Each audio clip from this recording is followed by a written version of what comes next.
Muy bien, gracias Ana.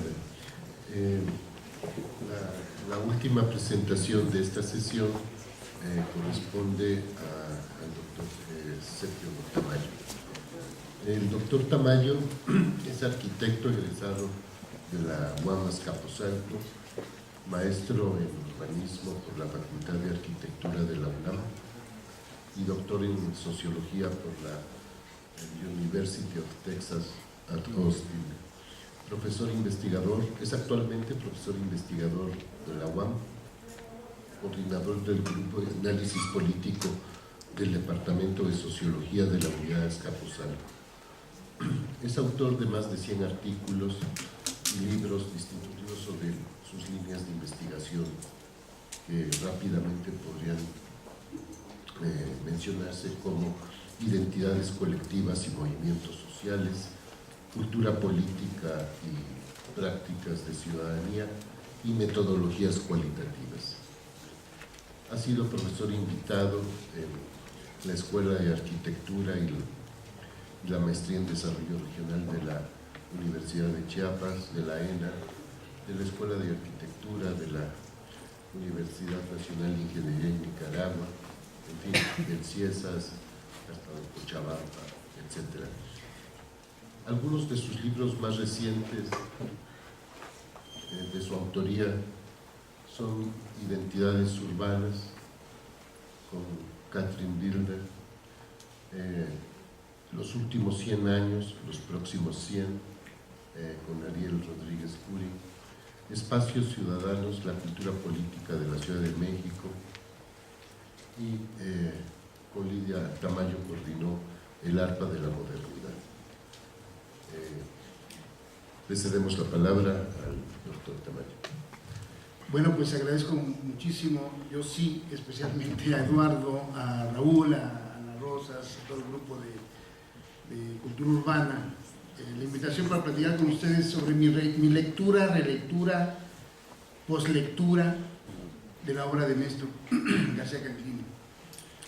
No conozco su biografía personal, a menos de alguna anécdota suelta que ella, al verlo por primera vez en una sala de espera en algún aeropuerto hace 20 años, cuando alguien me dijo, mira, ese es García Canclini. Ah, dije, ¿no? Está bueno, como dicen en mi pueblo. Después para mí fue un honor verlo en varios eventos, quizá en Guadalajara, en la Ciudad de México. Quiero recordar, se acaba de ir Néstor, afortunadamente, porque a lo mejor voy a decir una barbaridad, pero quiero recordar un congreso de LASA en Washington, D.C., 2 días antes que se estrellaran los aviones de las Torres Gemelas, sí, pues, ¿verdad? De World Trade Center en 2001 en la ciudad de Nueva York. Yo salí 2 días antes del crash, y los chismes dicen que, bueno, Raúl ya les pueda contar bien el chisme, pero la cosa es que los obligaron a quedarse varios días más en Estados Unidos, a suspenderse los vuelos internacionales, etc. Esas son las anécdotas que me sé, ¿no? Así que mi lectura de Néstor será fundamentalmente a través de los libros y textos que han influido mi reflexión sobre la ciudad, la sociedad, la ciudadanía. Lo haré pues desde mi propia experiencia y así lo voy diciendo. Quiero sin embargo curarme en salud porque las lecturas y relecturas muy frecuentemente no tienen nada que ver con la intención original del autor. Una entrevista que le hicieron a Manuel Castells se quejaba amargamente porque consideraba que nadie había entendido lo que él realmente había querido decir en sus libros. Todo el mundo, cito de memoria, dice que yo dije cosas que nunca dije. Bueno, a mí también me ha pasado, yo creo que, ¿no? O sea, nos citan y luego uno dice, bueno, eso dije. Por eso mismo, una disculpa a Néstor y a la audiencia por las cosas que voy a decir que dijo, pero que en realidad nunca dijo. Un problema o de imaginarios, como dice Daniel, o de hermenéutica profunda, como diría John Vitton. Estuve por primera vez en una mesa de trabajo con García Canclini en un evento sobre la metrópoli que organizó Robert Bebenschutz en la casa de la primera imprenta de América en el centro histórico, ya por 1995-96 por ahí. Apenas había salido publicado su libro de Consumidores y Ciudadanos. Yo no lo sabía aún.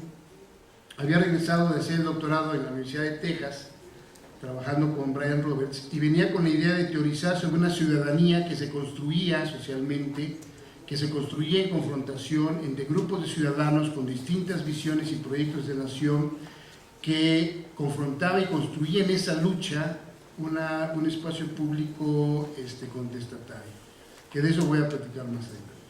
El asunto es que Néstor expone los resultados de un estudio realizado en el programa de estudios sobre cultura urbana de la UAM Iztapalapa sobre consumo cultural, que Rosas Mantecón acaba de decir extraordinariamente.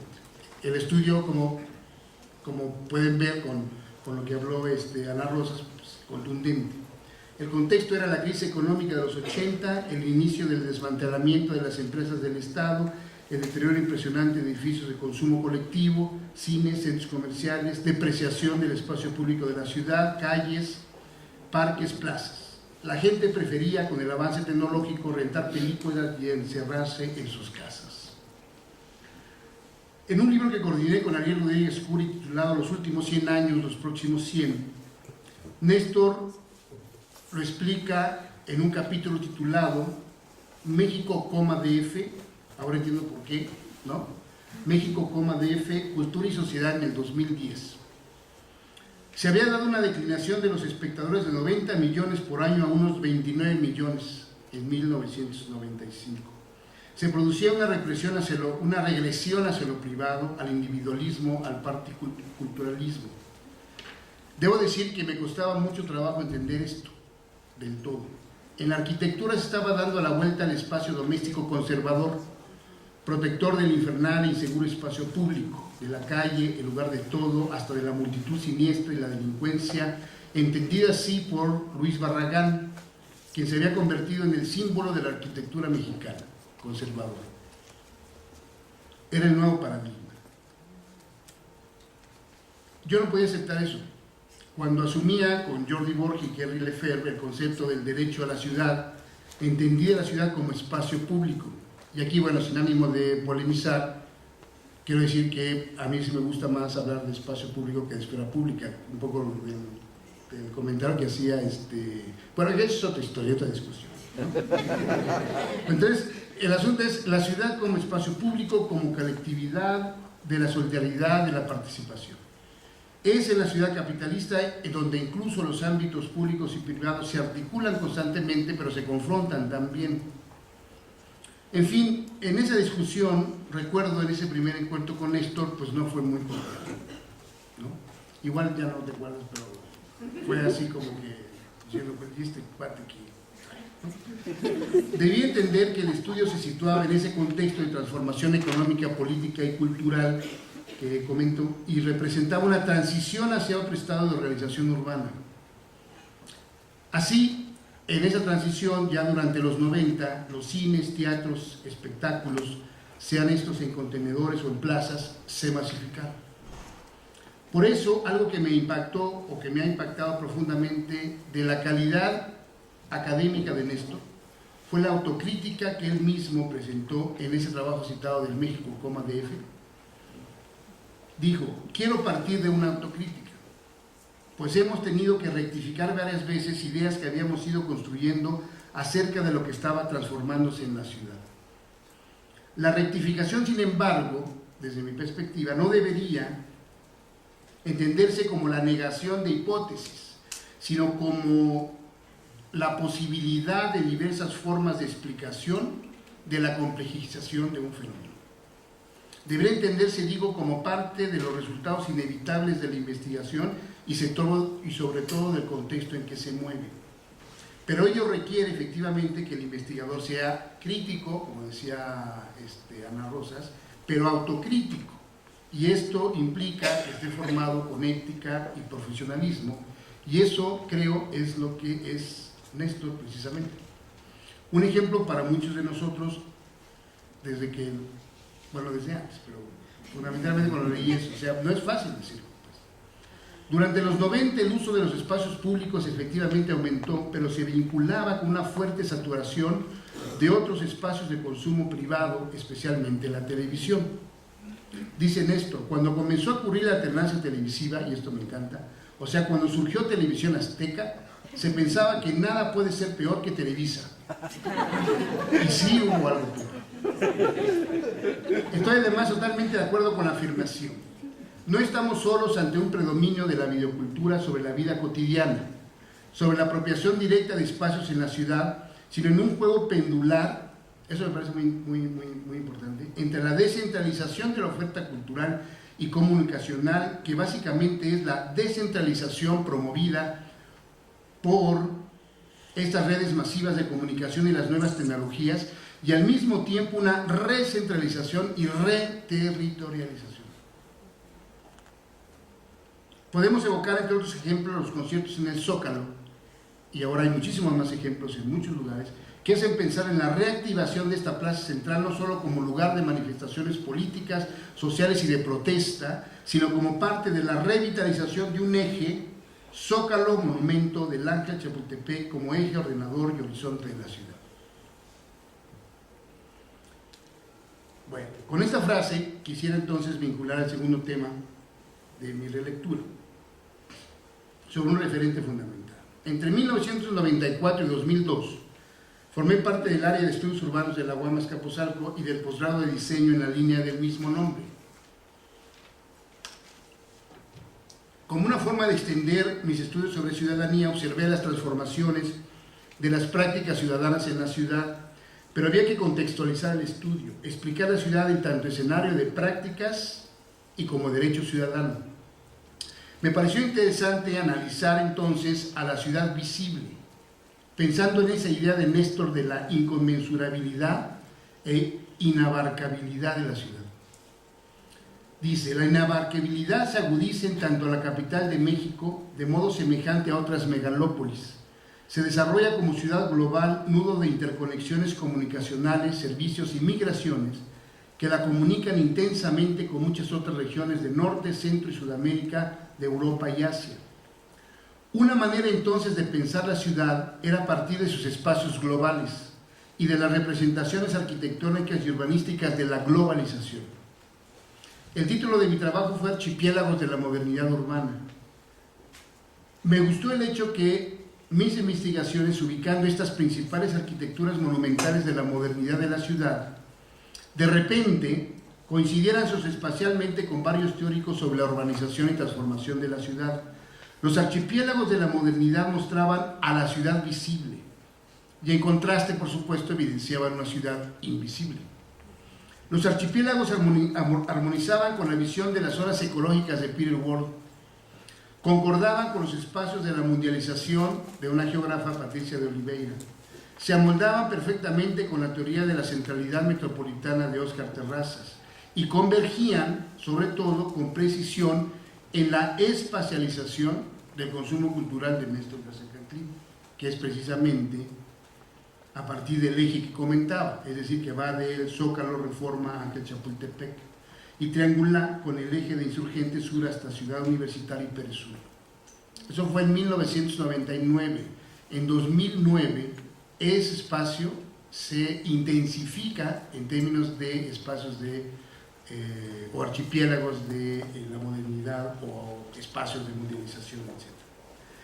Esta reflexión muestra su importancia porque permite reconstruir un paradigma que rompe con la idea funcional concéntrica del crecimiento de la ciudad que tanto daño ha hecho al influenciar políticas públicas como por ejemplo la del famoso Bando 2. La ciudad, dice Néstor, muestra un rasgo de predominio demográfico de la periferia metropolitana sobre el Distrito Federal y la formación de centros comerciales y culturales, en muchos casos asociados, en la periferia interna y externa de la capital. Estamos pasando cada vez más a vivir en una ciudad policéntrica, multifocal y multimodal.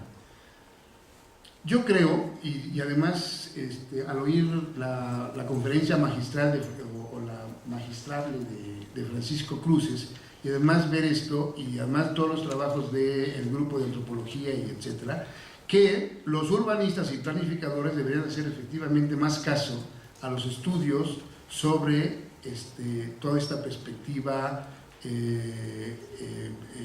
fragmentaria, digamos, de la ciudad para poder hacer mejores propuestas. El tercer aspecto que quisiera compartir con ustedes es sobre mi tema central de la ciudadanía. Me interesaba conocer la forma cómo se expresaba y con qué prácticas se construía socialmente en relación con la ciudad. En 1994 presenté mi tesis de doctorado sobre estos, transformaciones de la ciudadanía en el periodo de transición entre 68 y 88. En 95, como comenté anteriormente, tanto Néstor como Brian Roberts, cada quien por su lado, publicaron sendos libros.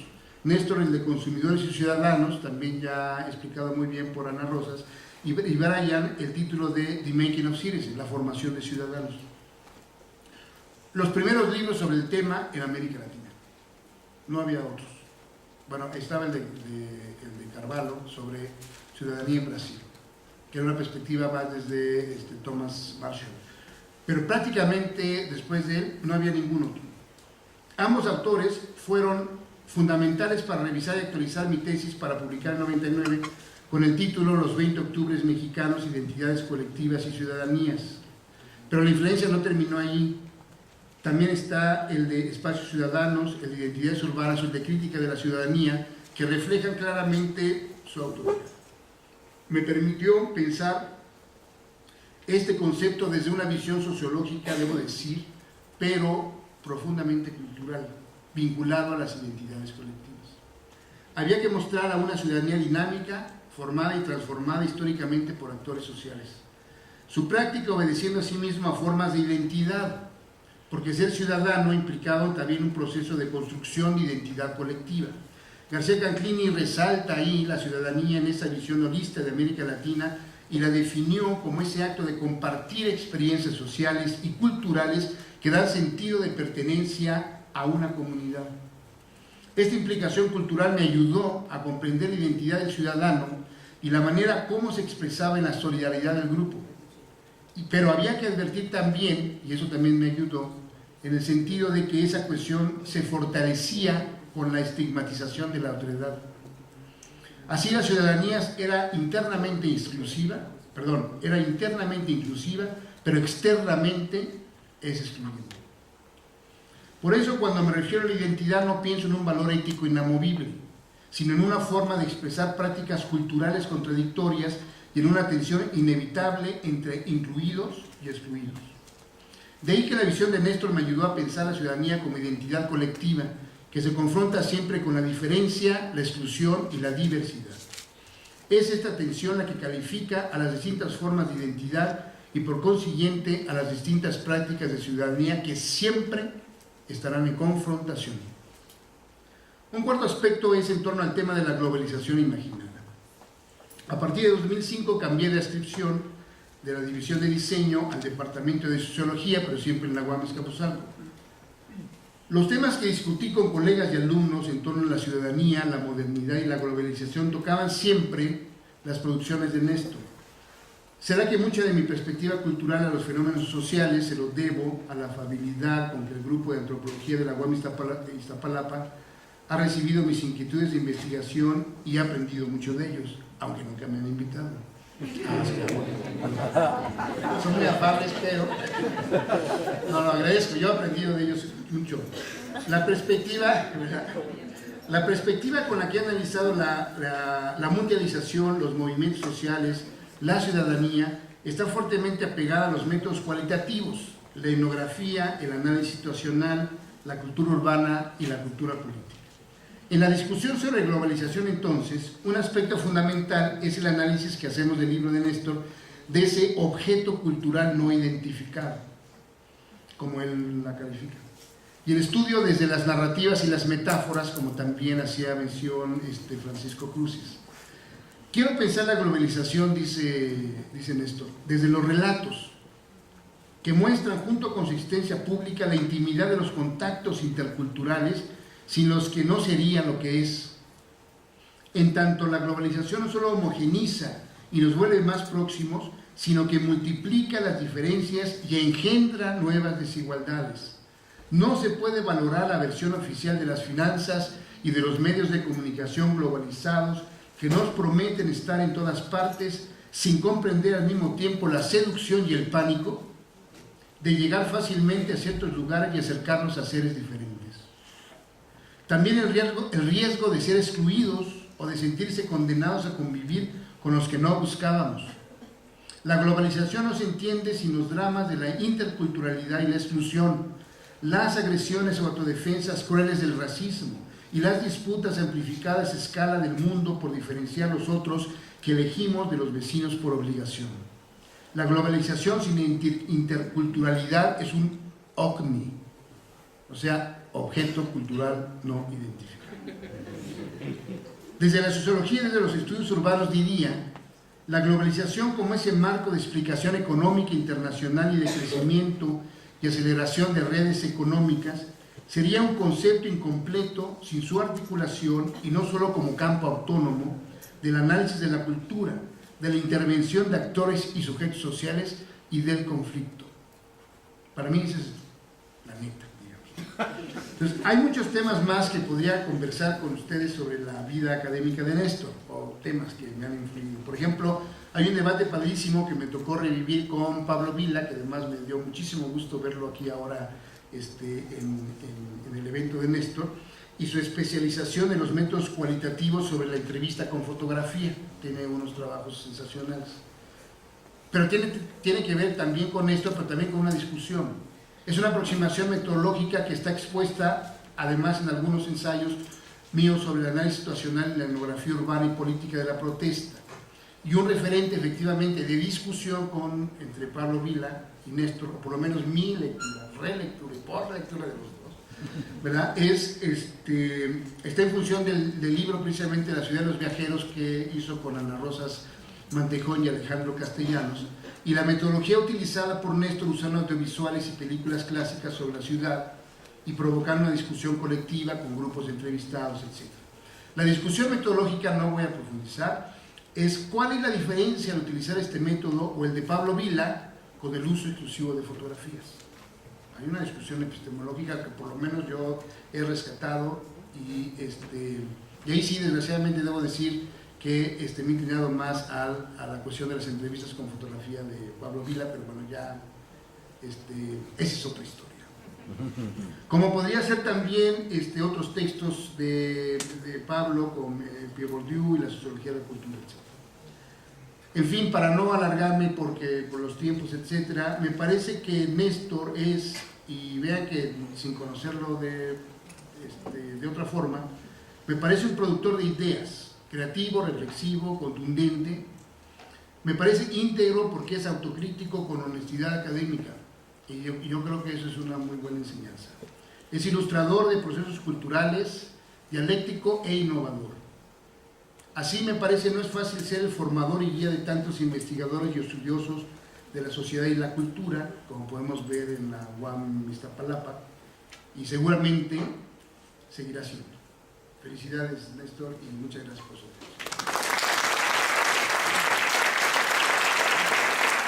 atención. García Canclini. No conozco su biografía personal, a menos de alguna anécdota suelta que ella, al verlo por primera vez en una sala de espera en algún aeropuerto hace 20 años, cuando alguien me dijo, mira, ese es García Canclini. Ah, dije, ¿no? Está bueno, como dicen en mi pueblo. Después para mí fue un honor verlo en varios eventos, quizá en Guadalajara, en la Ciudad de México. Quiero recordar, se acaba de ir Néstor, afortunadamente, porque a lo mejor voy a decir una barbaridad, pero quiero recordar un congreso de Rodríguez Curi, Espacios Ciudadanos, la cultura política de la Ciudad de México, y con Lidia Tamayo coordinó el arpa de la modernidad.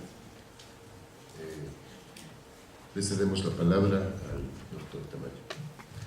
Bueno, pues agradezco muchísimo, yo sí, especialmente a Eduardo, a Raúl, a Ana Rosas, a todo el grupo de Cultura Urbana, la invitación para platicar con ustedes sobre mi lectura, relectura, poslectura de la obra de Néstor. De Arquitectura y la maestría en Desarrollo Regional de la Universidad de Chiapas, de la ENA, de la Escuela de Arquitectura de la Universidad Nacional de Ingeniería en Nicaragua, en fin, del CIESAS, hasta de Cochabamba, etc. Algunos de sus libros más recientes de su autoría son Identidades Urbanas, con Catherine Wilder, los últimos 100 años, los próximos 100, con la... Muy bien, gracias, Ana. La última presentación de esta sesión corresponde al doctor Sergio Tamayo. El doctor Tamayo es arquitecto egresado de la UAM Azcapotzalco, maestro en urbanismo por la Facultad de Arquitectura de la UNAM y doctor en sociología por la University of Texas at Austin.